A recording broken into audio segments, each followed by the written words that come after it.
ನಮಸ್ತೆ ಫ್ರೆಂಡ್ಸ್, ನಮ್ಮ ಕುಟುಂಬ ಯೂಟ್ಯೂಬ್ ಚಾನಲ್ಗೆ ಸ್ವಾಗತ. ಇವತ್ತು ನಾನು ನುಗ್ಗೆಕಾಯಿ ಗ್ರೇವಿನ ಹೇಗೆ ಮಾಡೋದು ಅಂತ ಹೇಳ್ತೀನಿ.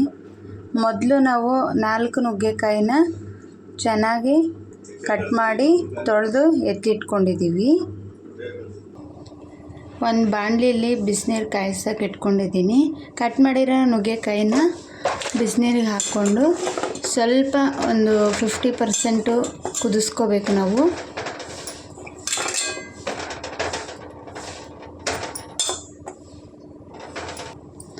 ಆಮೇಲೆ ನಾನು ಸ್ವಲ್ಪ ಸಾಲ್ಟ್ ಆ್ಯಡ್ ಮಾಡ್ತಾಯಿದ್ದೀನಿ. ನುಗ್ಗೆಕಾಯಿಗೆ ಸಾಲ್ಟ್ ಹಿಡಿದ್ರೆ ಚೆನ್ನಾಗಿ ಟೇಸ್ಟಿಯಾಗಿ ಬರುತ್ತೆ.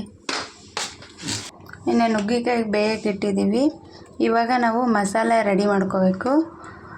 ಅರ್ಧ ಟೇಬಲ್ ಸ್ಪೂನು ಅರಿಶಿನ ಪುಡಿ, 1 ಸ್ಪೂನು ಚಿಕನ್ ಮಸಾಲ, 1 ಸ್ಪೂನು ಧನಿಯಾ powder, 1.5 spoon chilli powder, 1 spoon garam masala. ಇದನ್ನು ಸೈಡ್ಗೆ ಎತ್ತಿಟ್ಕೊಳ್ಳೋಣ.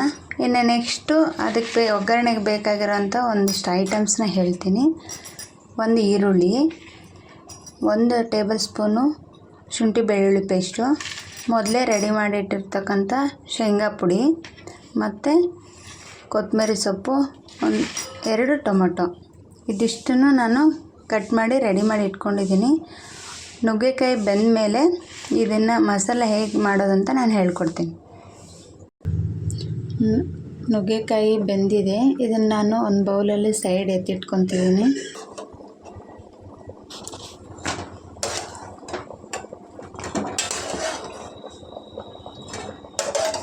ಈಗ ನಾನು ಮಸಾಲೆಗೆ ರೆಡಿ ಮಾಡ್ಕೊತಿದ್ದೀನಿ. ಒಂದು ಬಾಣಲಿ ಇಟ್ಟು ಬಾಣಲಿಗೆ 3 ಟೇಬಲ್ ಸ್ಪೂನ್ ಅಡುಗೆ ಎಣ್ಣೆನ ಬಳಸ್ತಾಯಿದ್ದೀನಿ ನಾನು.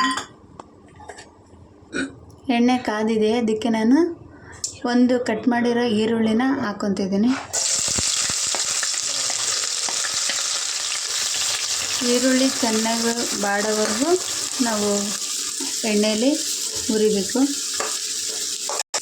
ಈರುಳ್ಳಿ ಸ್ವಲ್ಪ ಬಂದಿರೋದಕ್ಕೆ ನಾನು ಶುಂಠಿ ಬೆಳ್ಳುಳ್ಳಿ ಪೇಸ್ಟ್ ಆ್ಯಡ್ ಮಾಡ್ಕೊತಿದ್ದೀನಿ. ಯಾಕಂದರೆ ಹಸಿ ಸ್ಮೆಲ್ ಹೋಗೋವರೆಗೂ ನಾವು ಚೆನ್ನಾಗಿ ಹುರಿಬೇಕು ಅದನ್ನು. ನೆಕ್ಸ್ಟ್ ನಾನು ಟೊಮೊಟೊನ ಆ್ಯಡ್ ಮಾಡ್ತಿದ್ದೀನಿ.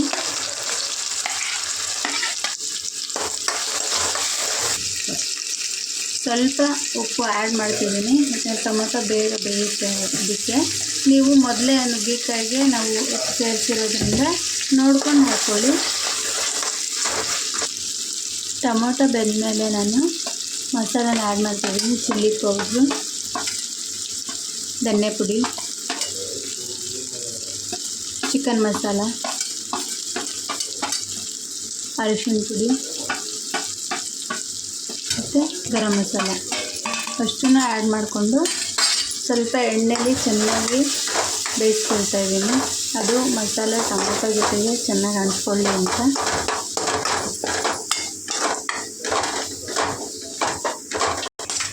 ಮಸಾಲ ರೆಡಿಯಾಗಿದೆ, ಅದಕ್ಕೆ ನಾನು ನುಗ್ಗೆಕಾಯಿ ಆ್ಯಡ್ ಮಾಡ್ತಿದ್ದೀನಿ. ನುಗ್ಗೆಕಾಯಿನ ಚೆನ್ನಾಗಿ ತಿರುಗಿಸ್ಕೋಬೇಕು. ನಿಮಗೆ ಡ್ರೈ ಅನಿಸಿದ್ರೆ ಸ್ವಲ್ಪ ನೀರನ್ನು ಆ್ಯಡ್ ಮಾಡ್ಕೊಳ್ಳಿ. ಮೊದಲೇ ಬೇಯಿಸಿಟ್ಕೊಂಡಿರ್ತೀರಲ್ಲ ನುಗ್ಗೆಕಾಯಿ, ಬೇಯಿಸಿಟ್ಟಿರೋ ನೀರನ್ನು ಸೈಡ್ಗೆ ಎತ್ತಿಟ್ಕೊಳ್ಳಿ. ಯಾಕಂದರೆ ಅದರಲ್ಲಿ ಒಳ್ಳೆ ಪೋಷಕಾಂಶ ಇರುತ್ತೆ. ಇವಾಗ ನುಗ್ಗೆಕಾಯಿ ಚೆನ್ನಾಗಿ ಮಸಾಲೆ ಹಿಡಿದಿದೆ. ಕೊನೆಗೆ ನಾನು ಮೊದಲೇ ರುಬ್ಬಿ ಇಟ್ಟಿರ್ತಕ್ಕಂಥ ನಾನು ಶೇಂಗಾ ಪುಡಿನ ಆ್ಯಡ್ ಮಾಡ್ತಿದ್ದೀನಿ.